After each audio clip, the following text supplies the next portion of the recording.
set out to tackle my number 7 speech, research your topic. And of course, the first thing I did was go to the Toastmasters manual, right? It's right there for us to look at. It's got some great ideas about how to research your topic, different resources you can use. And the whole process got me thinking about what I'd like to talk about. And I had this idea in the back of my head that what I wanted to do was be able to prove beyond any reasonable doubt that being a success in life is really simple. It's as easy as snapping your fingers. And the whole process got me thinking about how research has changed in the last few generations. For my grandfather, researching probably literally meant going to a college library. For my father, probably had an encyclopedia at home. For me, I got to use some microfiche in the public library and search some stuff down. And now, it's all about the internet, isn't it? Who else out there has ever used the internet to use Wikipedia and find out everything they needed to know about what they were looking for, and then they stopped right there? Well, I wanted to go down this road, and I wanted to be able to prove this point, that I could, beyond a reasonable doubt, figure out that it's really easy to succeed in life. I just couldn't figure out where I was going to get my information. And then, you know where I don't think people look often enough to find their research anymore? They don't look right underneath their noses. They don't look at the stories, and this is in the Toastmaster manual, stories and anecdotes. They don't look at the stories in their family history, going back through the generations, that teach them everything they need to learn. And I was reminded of this fact recently, and it was proven to me that you can, beyond a reasonable doubt, be a success in life very easily. And that information came to me in a letter that I found that my grandfather wrote my dad 65 years ago. I've got the letter right here. It's on stationery from my grandfather's law firm, parchment, written on both sides for 3 pages, 6 sides. It's a priceless piece of my family history. This letter was found by my mother in my dad's sock drawer when he died 18 years ago. I somehow didn't read the letter when my dad died. I must have tucked it away somewhere in a box with some things, and it wasn't until last December that I found the letter and I first read it. And let's just say it was a mind-blowing experience. Let me tell you a little bit about how the letter came to be written. My dad was in World War II. And when he left World War II, he went to college at Georgetown University.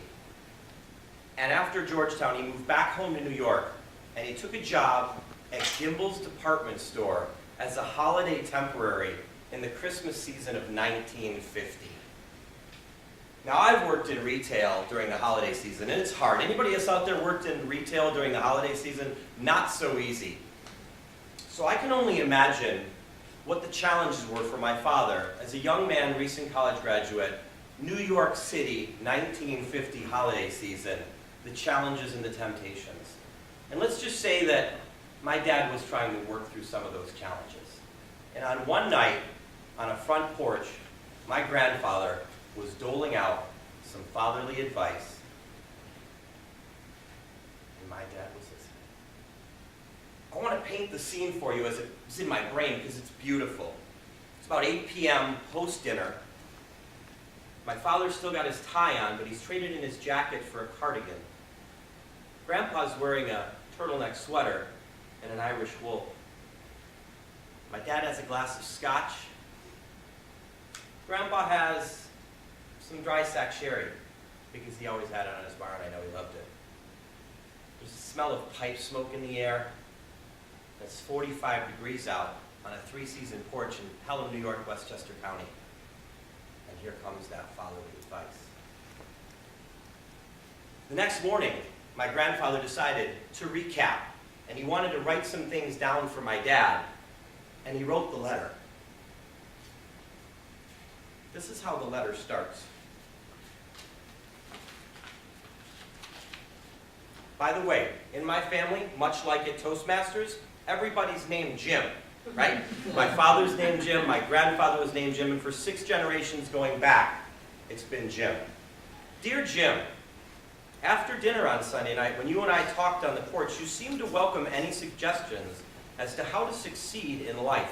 No one, son, can lay down a set of rules because life isn't as simple as all that. All I can do on the basis of my experience and what I've seen in life is tell you what qualities seem present in each successful man I've known. If you don't mind, I'd like to go over them again and put them down in black and white so you can read and think further on the subject.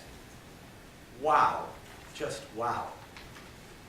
Well, now I've had a chance to read and think further on this subject, and in this letter that's in my pocket, I've identified 7 key points that my grandfather gave my dad on that night on the porch. And I now like to think of them as the 7 simple things Grandpa told Dad about how to succeed in life. I'm going to share them with you, and then I'm going to give you a little taste of the letter that goes with each of those points.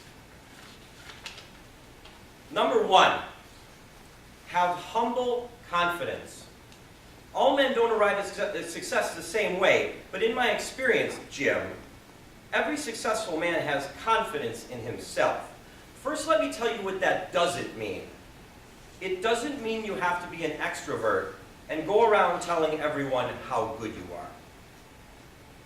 Number 2, be determined to learn. So while you're building up your determination to learn, Jim, you must also build up your confidence in your ability to learn and in yourself.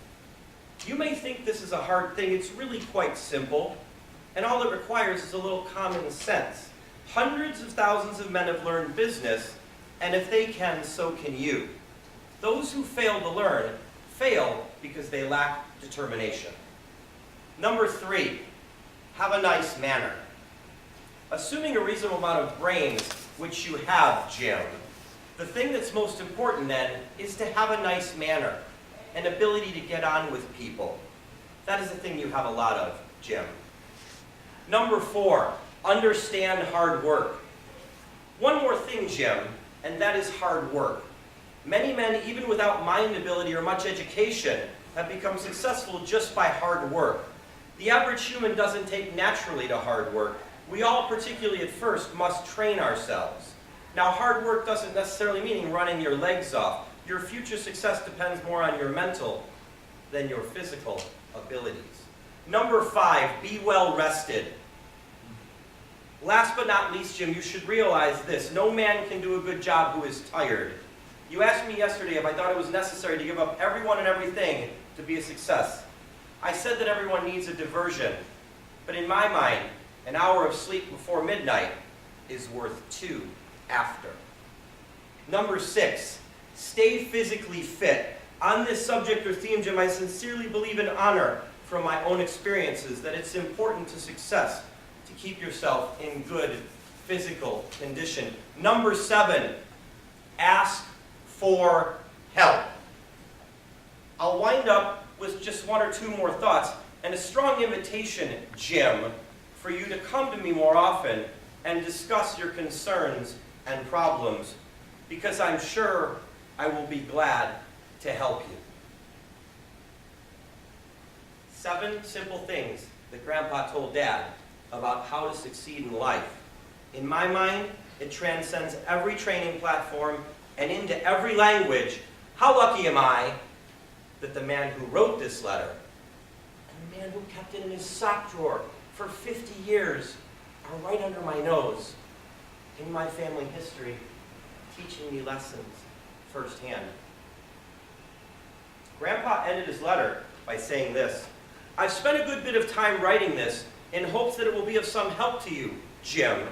In return, I hope that you will read it carefully, and if necessary, reread it. Affectionately, Dad, December 1950.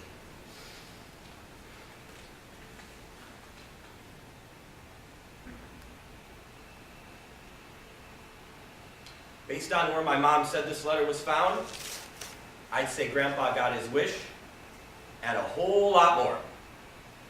Madam Toastmaster.